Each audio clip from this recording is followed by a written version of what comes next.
मल्ल रांदि हज़ार सालनि खां सिंध जी तारीख़ रखंदड़ सिंध जी क़ौमी रांदि ऐं हज़ारें सिंधी मारवाड़नि जो शौक़ु ऐं विंदुर रही आहे। मल्ल पलवान पंहिंजी जान जोखन में विझी ॿियनि खे ख़ुशियूं ॾींदा आहिनि। मल्ल रांदि इहा क़दीमी रांदि रही आहे जेका हिन वक़्तु ज़वाल पज़ीर वारी राह ॾांहुं हली वई आहे। अक्सर सची रांदि बि उहा मल्ल आहे जंहिं में कूड़ ऐं ठगी न जे बराबरि हूंदी आहे। अक्सर मल्ल पलवान वेचारा पंहिंजा करतब ऐं जोहर ॾेखारे जवानी जो समूरो ज़ोर बि उन सक़ाफ़ती मल्ल ते लॻाइनि था, पर खेनि मिलंदड़ अजूरो बि अणपूरो हूंदो आहे। संदनि जाइज़ हक़ बि न ॾिना वेंदा आहिनि।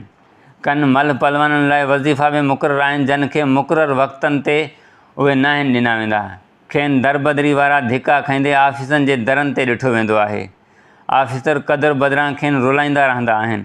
जेके मल्ल पलवान पंहिंजी जवानी जा जज़्बा उन जी ख़ल्क़ खे ख़ुशी करण लाइ ॾेखारीनि था, पर उन जो बदिलो जवानी में त नथो मिले, पर वेचारा पंहिंजे जिस्म जा समूरा संद ॾुखरा करे छॾींदा आहिनि। कंजूं जंघूं ॿाहूं बि भॼी पवंदियूं आहिनि ऐं उहे समूरा टुटल संद पोढ़ाइप वारे पंध में वरी जीअरा थी जाग पवंदा अथनि ऐं हर खेनि अज़ियतूं ॾींदा रहंदा आहिनि।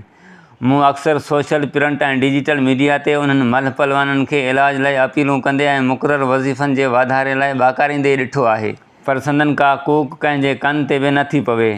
वेचारनि जूं वाहूं समूरियूं बंदि थी वेंदियूं आहिनि ऐं ज़िंदगी जा आख़िरी ॾींहड़ा जीअण लाइ बि अज़ाब थी पवंदा आहिनि ऐं आख़िर वेचारा उन सूरनि भरी ज़िंदगी मां जान छॾाए वञी हक़ीक़ी मालिक सां मिलंदा आहिनि।